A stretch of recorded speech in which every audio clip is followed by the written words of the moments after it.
Olá, pessoal, tudo bem? Eu sou a professora Simone, professora de História, vou estar trabalhando com vocês nessas videoaulas, tá bom? Espero que a gente faça um excelente trabalho juntos, né, nessa pandemia tão difícil, né? Vamos ficar juntinhos mesmo, estando distantes. Vem comigo? Vamos lá? Na aula de hoje, a gente vai falar de um assunto muito importante, que é a formação das monarquias nacionais. Quando a gente olha para essa imagem, a figura central dessa imagem, deixa eu pegar uma canetinha aqui para marcar, é a figura de um rei, né, que está sentado num trono luxuoso, num trono real. Ao lado desse rei, a gente está vendo muitos nobres, né? Muitos nobres ali prestando a sua homenagem a esse rei.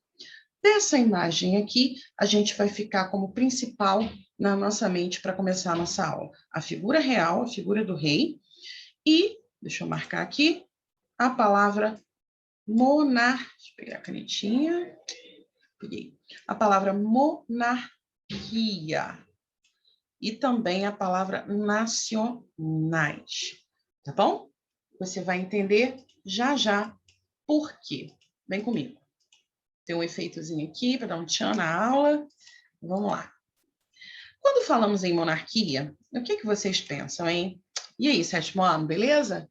Quem será essa senhora simpática nessa caricatura? Será que você sabe quem é? Espero que sim, ela bomba nas redes sociais, né? É famosa. Vamos lá, vamos ver quem vai lembrar. Vou dar um tempinho enquanto a gente vai seguindo.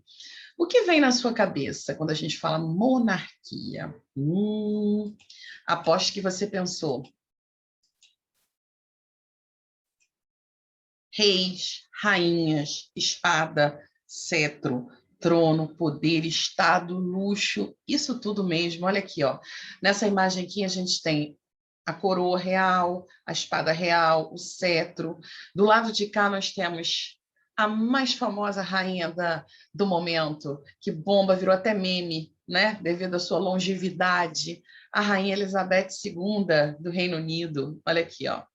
E do lado dela a gente tem o príncipe Philips, o marido da rainha Elizabeth II, o príncipe Philips, que faleceu há pouco tempo. Vamos lá?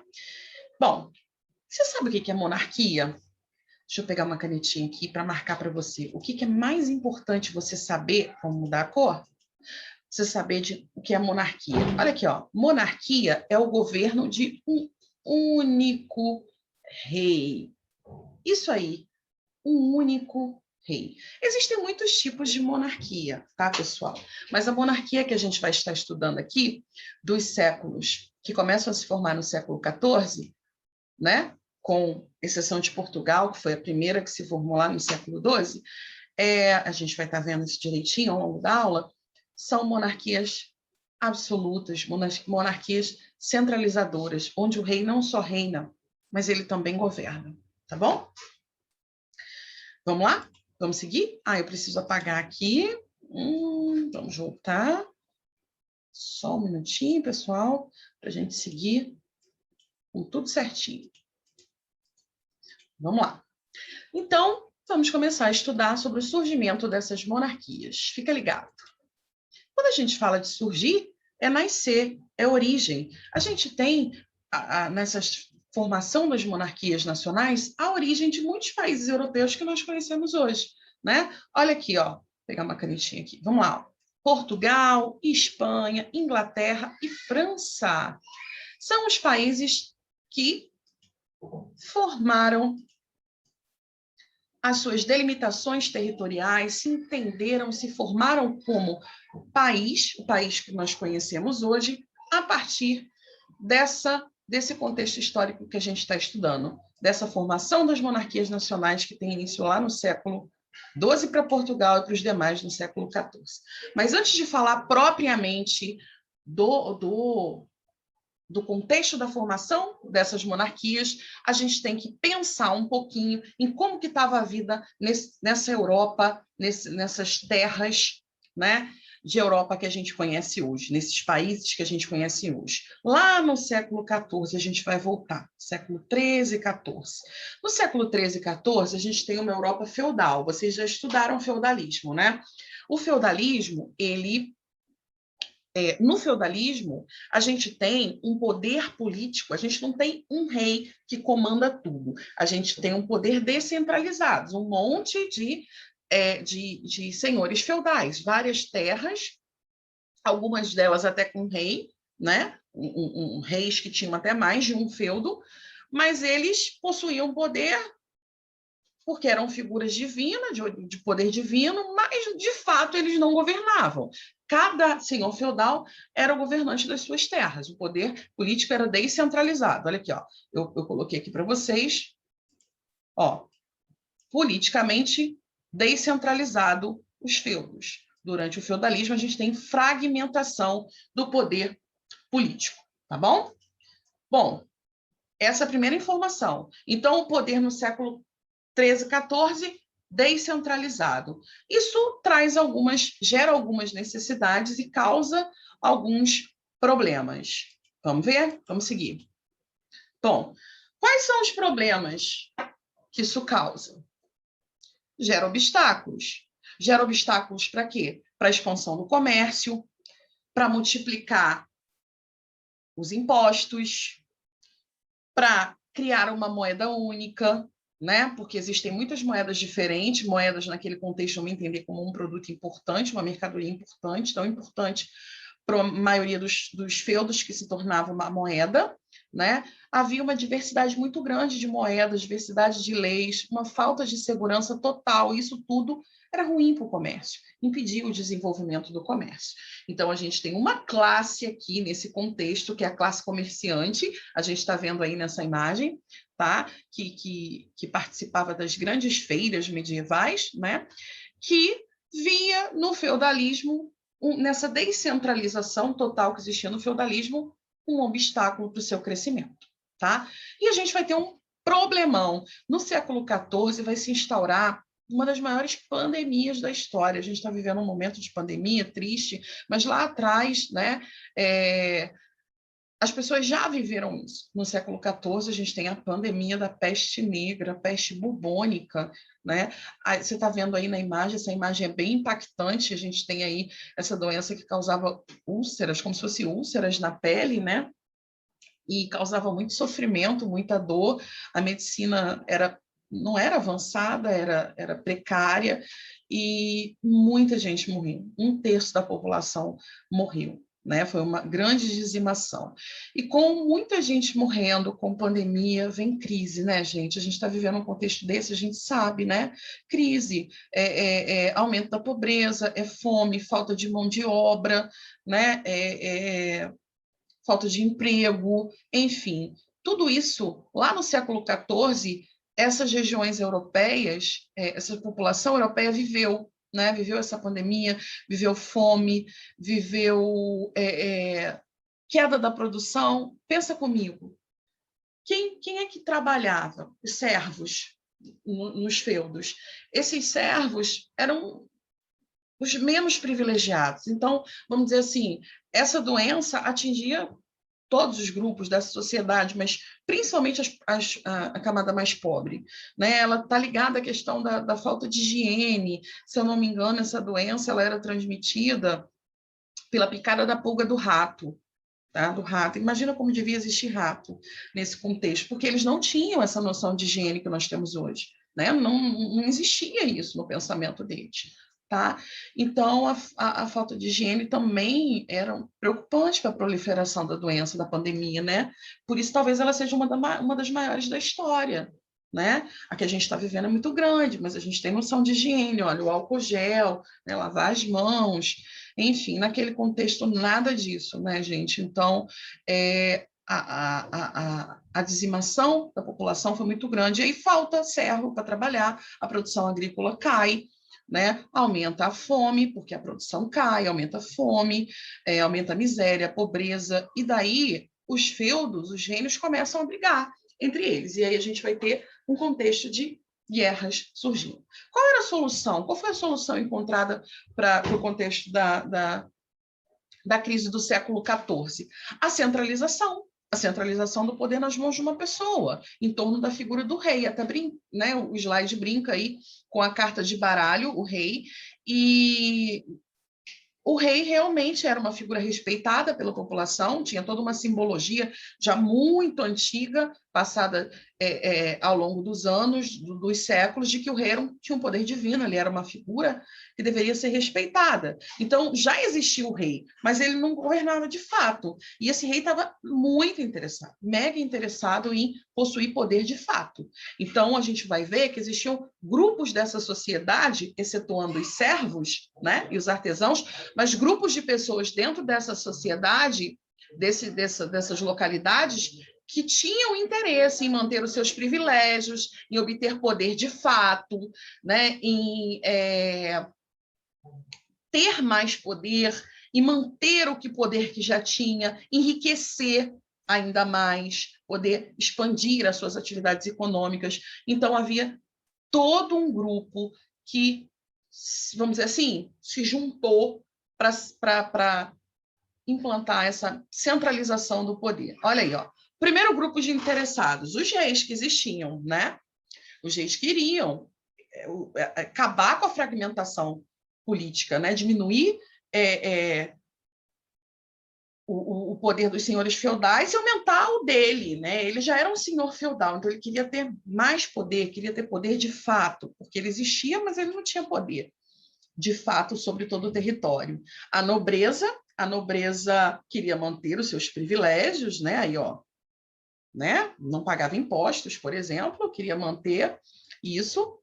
A burguesia, a classe de comerciantes, que era uma classe que estava crescendo, a classe do comércio, que tinha interesse em quê? Em ter uma moeda única, em ter leis próprias para regularizar as trocas comerciais, crescer, expandir, né? Enriquecer, era o que a burguesia queria, tá?